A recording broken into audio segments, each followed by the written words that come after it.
Okay, hopefully you're not sick of hearing me talk. It's a long day of CTMM. So we'll go over meta-analysis. So obviously it's very nice. You get an individual home range. You want to know what the area is for that individual, but sometimes you have more than one individual, and they're interested to see how it compares between individuals and what other sorts of inferences we can do. So CTMM also can help you answer that.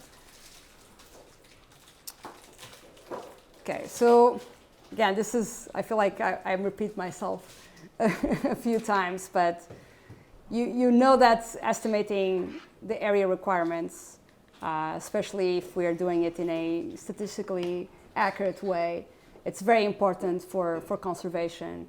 And then starting from the individual level to the population level. And even if we're comparing populations with different movement behaviors or sampling schedules, we want to always retain as much as possible statistical precision and power. And from, again, propagating the uncertainty from individual home ranges to then population level information they can get out of it. So if we want to, for example, quantify the effects of covariates, such as species or taxa, sex, body size, age, movement characteristics, conspecific density, habitats, human influences, and so on and so on. We want to make sure that even when you're comparing different populations, that we are able to understand how much space do they need.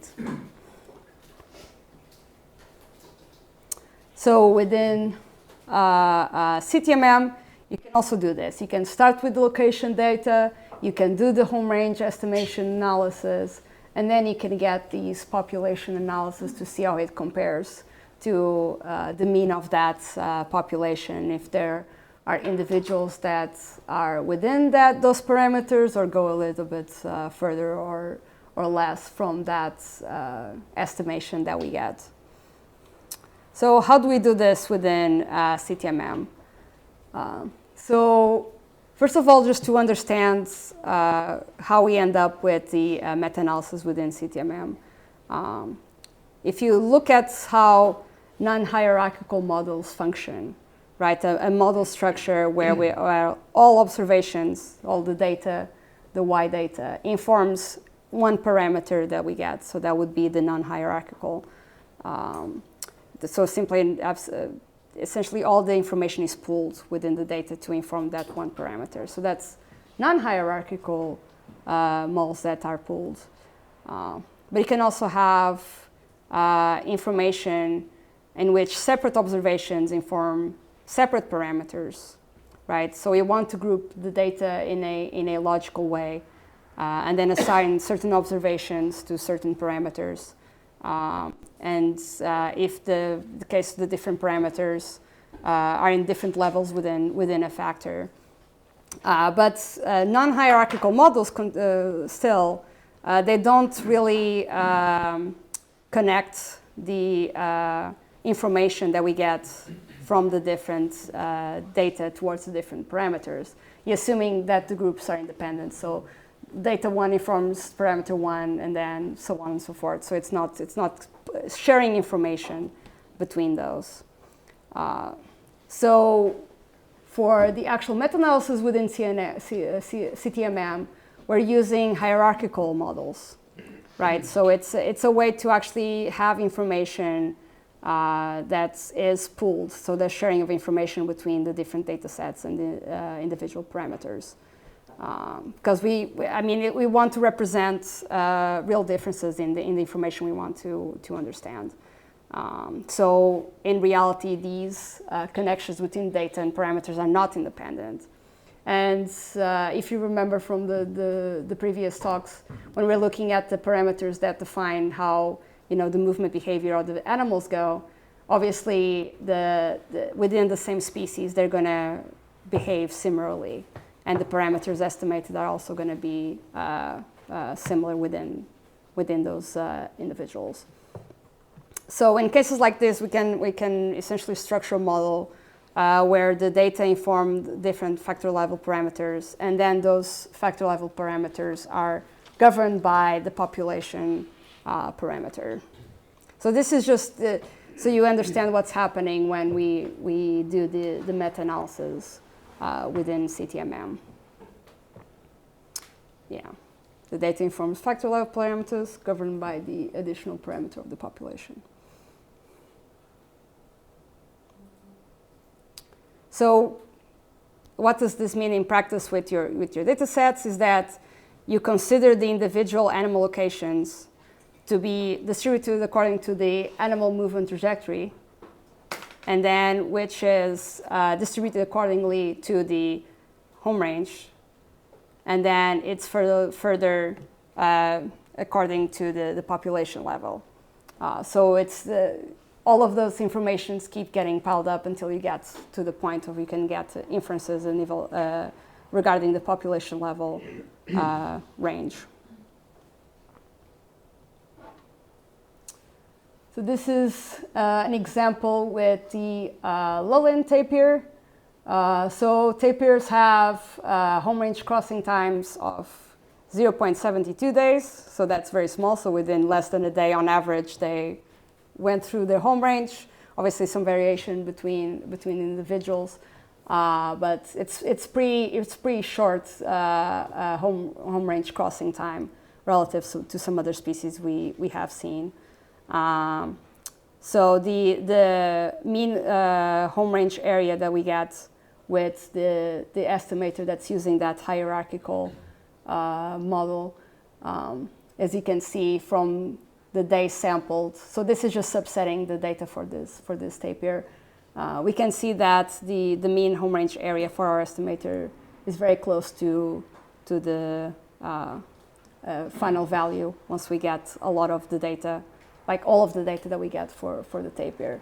While if you just do the sample means of the KDE areas, you will underestimate the mean home range area, sorry.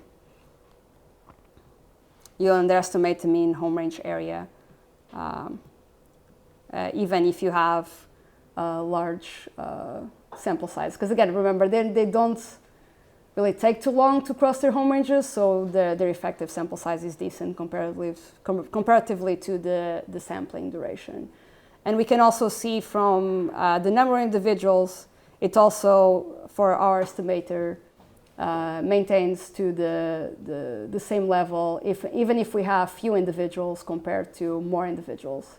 So the estimates of the mean home range is always the same, while the previous, just doing the means of the KDE areas, will consistently underestimate this population level range. So yeah, so again, this is just to set up, because again, it's also one line of code within CTMM. You have to thank Chris for that, for simplifying everything. So again, this framework just facilitates any sort of population level inferences. And you can do it with as few as 2-3 observed home range crossings and a similarly small number of individuals, though obviously more is always better. So we definitely don't use this as an excuse to track for less.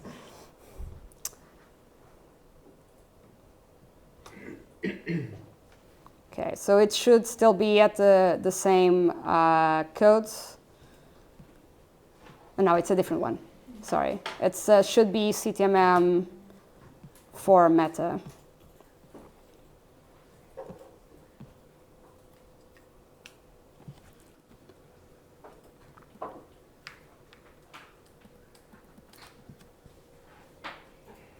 Okay, so you'll see from the script that I shared, a lot of it is the same as we've done before. So you just can run until to the point where we get the home range estimate, which is what we need. I think the main thing I'll just start running it now. I also have the objects pre-run if you need them, but it should also be not too bad in terms of time. But yeah, the main thing here is that we want to calculate the AKDEs in the same grid for all individuals. So again, it means that you cannot run it like an AKDE separately because that might create problems. So make sure that you feed in all the individuals that you want to incorporate into this meta-analysis to the same function. So this is all the individuals within the Buffalo data set, so 6 of them, and then all the model fits that will run from the previous code. Again, it's the same process that we've seen before up until this point. So unless you have any specific questions. Oh, and it's doing it in a for loop. So you don't have to change the code. It just will run through every single individual. So we can wait for that to run.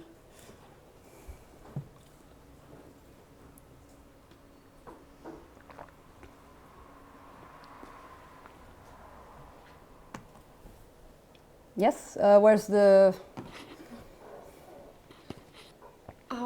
So I have a question to that. So if you have home ranges of varying size from the same individual, and could you also with this compare the different home ranges depending on different spatial and temporal extent within the same individual, but also between individuals? I mean, as long as up until the point where you do the home range estimation, it's following the assumptions of the method, then sure, you can feed in difference to the meta-analysis. I mean, it's built to compare individuals, so you have to keep that in mind, but, and maybe Chris has a different opinion on that. What was the question again? So if you have multiple home ranges from the same individual, from the same, okay.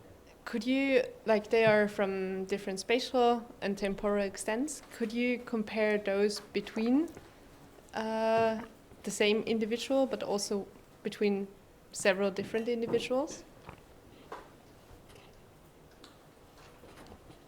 Yeah, so with the current tools, you can compare multiple groups, whatever those groups represent. But if you want to do a regression against like a continuous predictor, then at least for the moment, there are some, in the development package, there are some export functions, exp and log with capital E and L, and they'll export your point estimates and the uncertainties in a format so that you could feed them into like the metaphor package. And then you could do a regression with a continuous predictor variable or the home range areas or whatever would be the response. And you could do that if you have that.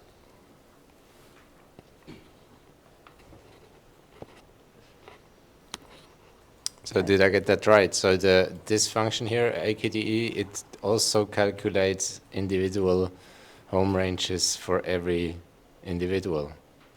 Yeah, I mean, it's just you can conveniently do it. So this is kind of a wrapper, but for the CTMM guess and fit, you have to do a loop because it doesn't allow you to do it. So that's just a methodological thing.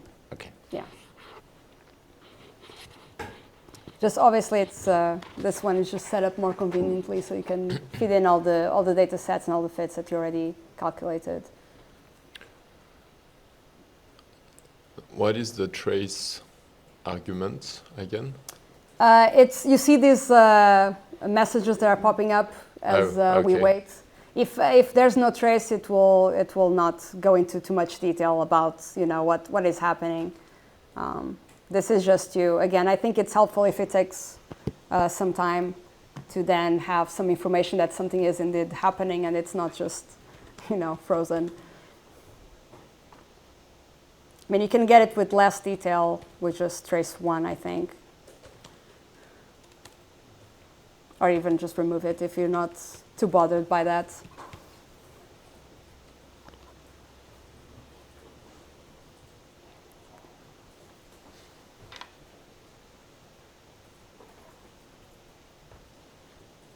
This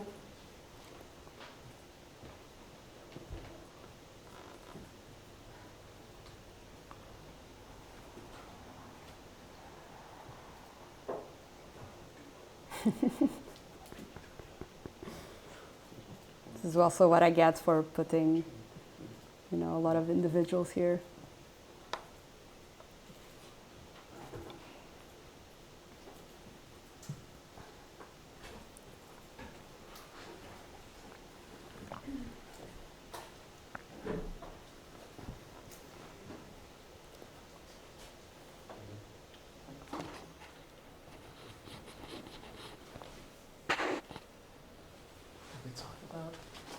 Weekly and daily home ranges?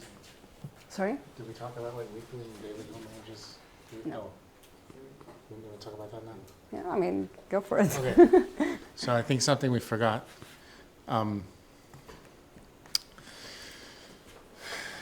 So you can take a day's worth of data and you can feed it into an MCP or a KDE, and you can pop out a distribution. You can say this is my daily home range, and you can plot that in time or a week or a month. And it looks good. I mean, it looks fine. There's no way to know that you're not supposed to do that. But it's because there's no uncertainty estimate. So here there's an uncertainty estimate, and if you pick too small of a scale to look at predicted space use over, then the confidence intervals get too wide. So typically you get down to effective sample size below 4 or 5 and you want to start bootstrapping, and then even then you get down to effective sample size of 2 or 3 or so, and this is, you just know it's very underestimated. So if your animal if it's a tapir and it takes a day to get across its home range, then daily home range estimates can make sense if you're willing to do bootstrapping. Otherwise, you might think about weekly or so home range estimates. Just because your effective sample size is going to be so small that the estimates are going to be so noisy that they're not really worth anything. So you can do daily, weekly, monthly home range estimates, but you just have to be cautious about whether or not that makes sense given how long it takes the animal to cross. Because these estimates are predictions of space use given continuing behavior. And it takes some amount of data to resolve that. And since we have time, the other thing I would say is that I think traditionally people, they calculate a daily range or a weekly range, a monthly range, and they would say, this is how much space my animal used during this day, during this week, during this month. Whether it's AKDEs with autocorrelated data or KDEs with either autocorrelated data or not autocorrelated data, or Brownian bridges or occurrence distributions, none of those things actually estimate the amount of space that was used over that period of time directly. They can limit to that with lots of data potentially, but they don't estimate that. So the AKDE on autocorrelated data and the KDE on independently sampled data, they're both estimated a predicted amount of space used given continuing behaviors, or post-dicted, giving consistent behaviors in the past, and the occurrence distributions estimating uncertainty and not estimating space use really. So there, now you know. So it's not really possible? It's possible, it's just not, these tools don't do that. It is possible. It's absolutely possible. You could just, how much space used over a certain amount of time, you need to say, like, what counts as space used for this individual? It's like perceptual range, like what I can touch with my mouth, if I just, that, and then you could just do some conditional simulations that are continuous to go through the data with that buffer around it, and you could add up all that space, and then so there's the space used. That would be an estimate. But none of those tools, range distributions, occurrence distributions, bad range distributions, none of them do that. Well, I don't need it, but okay, finished. See, it was a productive little time while we waited for it to run. Okay, so again, this is just plotting all of them, all the different AKDEs for all the different individuals that we get in a bit psychedelic colors. So yeah, so this is essentially the input then you do for the meta-analysis portion.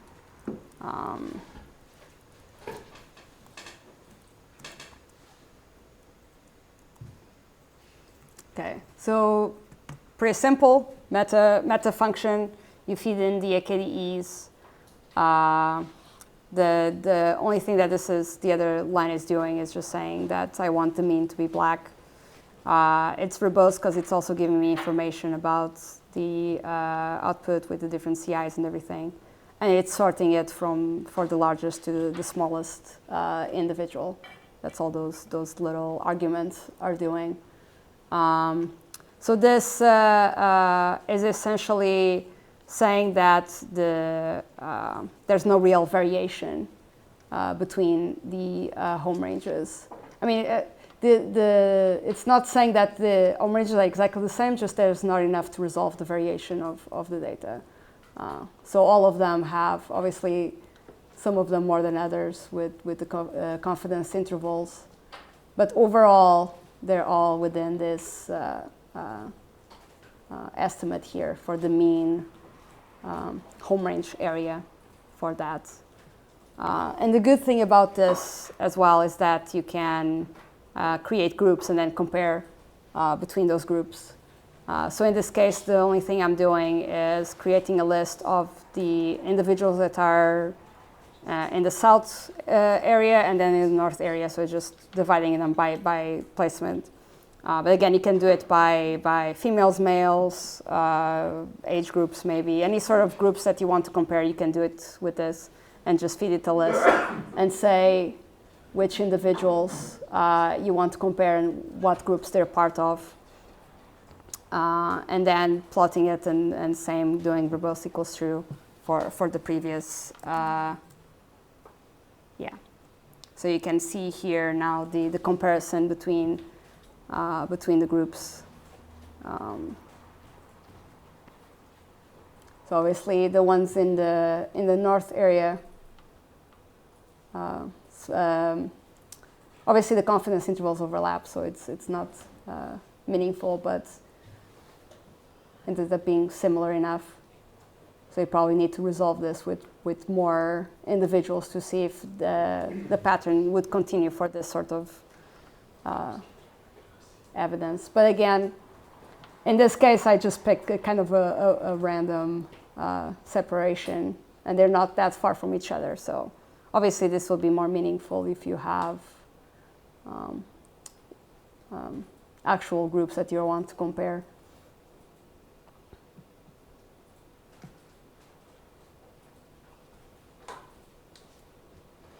So yeah, the estimate, this is basically just saying that the north compared to the south is 1.3 times bigger as the estimate. But again, it can be as low as 0.8 or twice as big.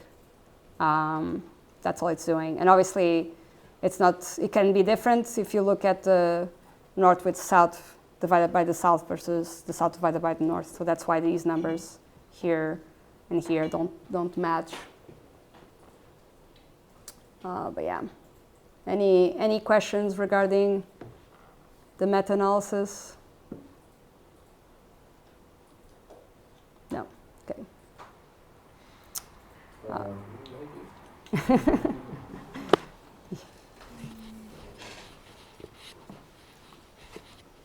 So is this meta-analysis, well, this comparison limited to the size of the AKDs, or can you can do it with other parameters beyond home range area.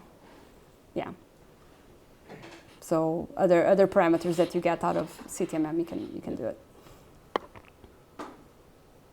We can do t-test and all to compare whether it is significant or not. This gives you a p-value here.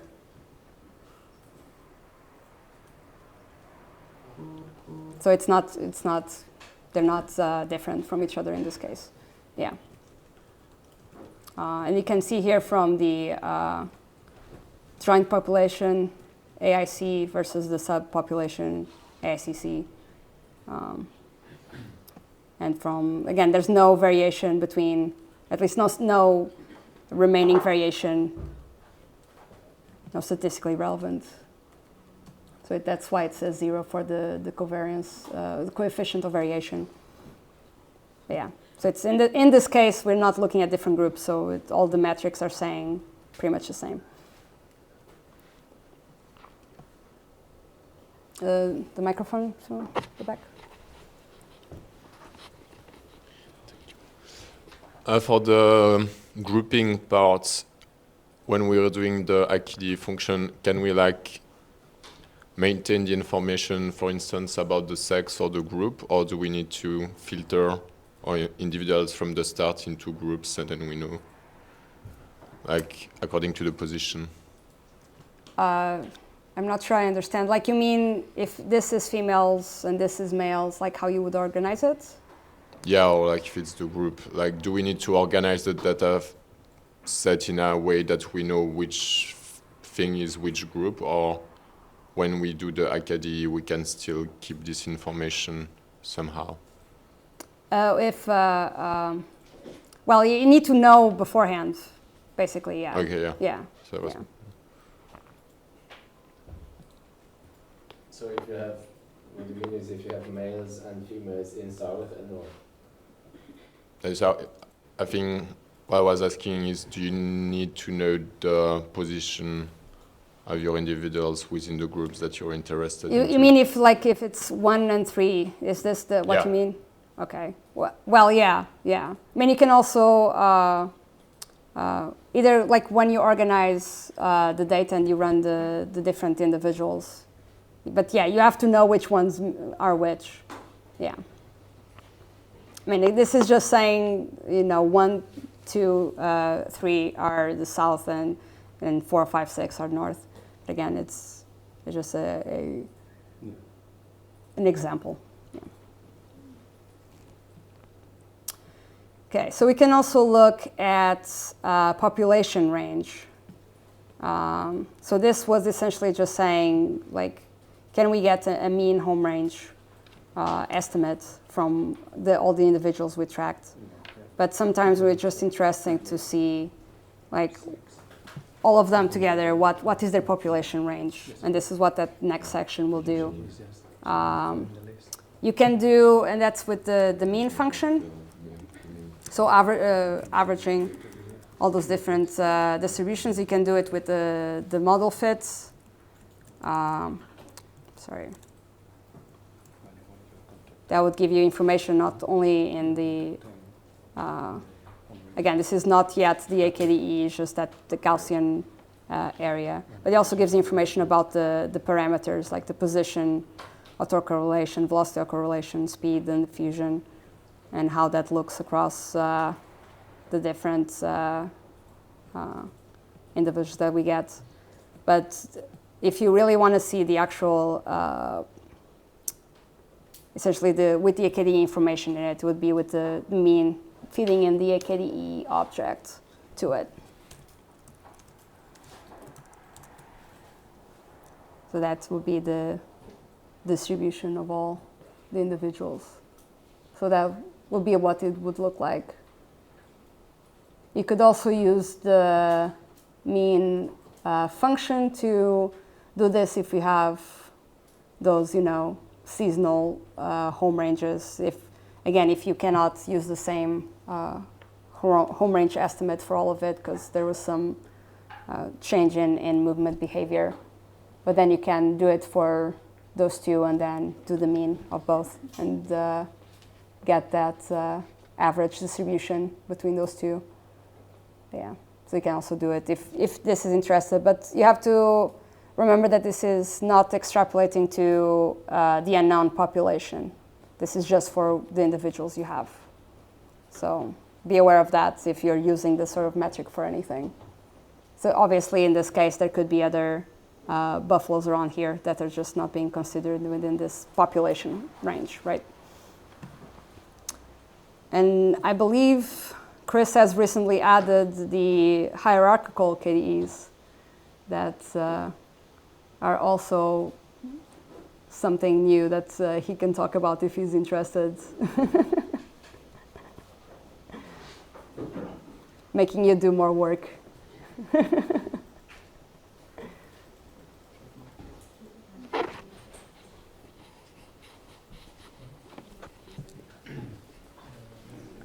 Yeah, so in the mean function, it just takes the individual distributions and averages them together, which if those individual distributions are okay, then that's the distribution corresponding to that sample. So if you took a random location from a random buffalo, of those 6 buffalo, that's the distribution you should get. But the new function, PKDE, population KDE, it works mechanically differently, and it is estimating a different distribution. It's saying there's some large population that the sample is representative of. We don't know what that is. And so that's the difference in what it's estimating. And then in terms of mechanically how it works, instead of averaging those 6 individual distributions together, it's taking all the location data, reweighting it, and then putting a kernel down on each location, and then optimizing the bandwidth for the population estimate. So it's different bandwidths, it's different weights for a different task.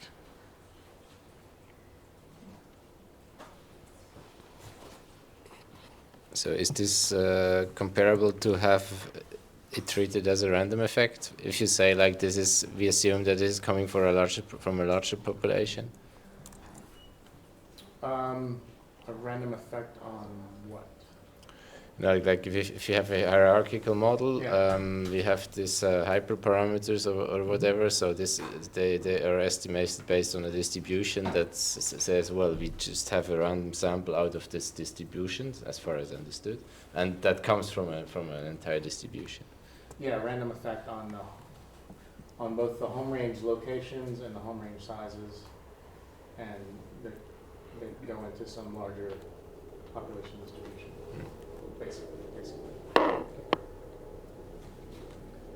Yeah, so the output from the mean function and then the output from the new PKDE.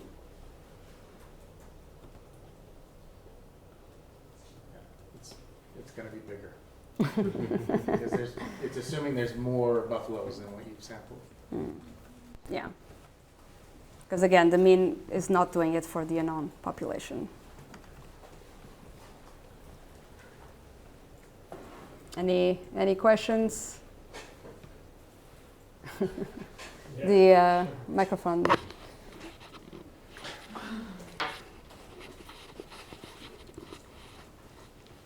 I guess I'm just curious about what the practical utility of this might be.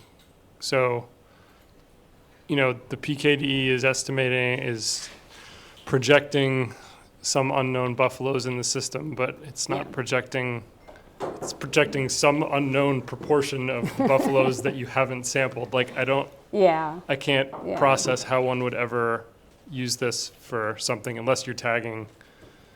Yeah, but you could have scenarios where you're tagging enough within a region. You could get again, if that's what you want to do, is that you don't want to miss any potential unknown individuals that you didn't track, but you're confident that your sample size of individuals is decent. But again, I think like most things within CTMM, we keep finding new ways of using these tools. This is I put Chris on the spot a little bit, I think. because it's a very, very new function that's been added, the PKDE. Yeah. This is pretty common as a task for people tracking bird colonies, where their sample will be a tiny proportion of the entire colony, and they want to know what's the distribution of where the colony forages. Okay, yeah, so And part of a this will discrete, estimate exactly what they want. okay. It might not be what you're interested in. Yeah, no, I mean, I asked the question because I'm not, my brain isn't creative enough to see the applications, but that makes Yeah. total sense. So that's why I was Yeah. asking.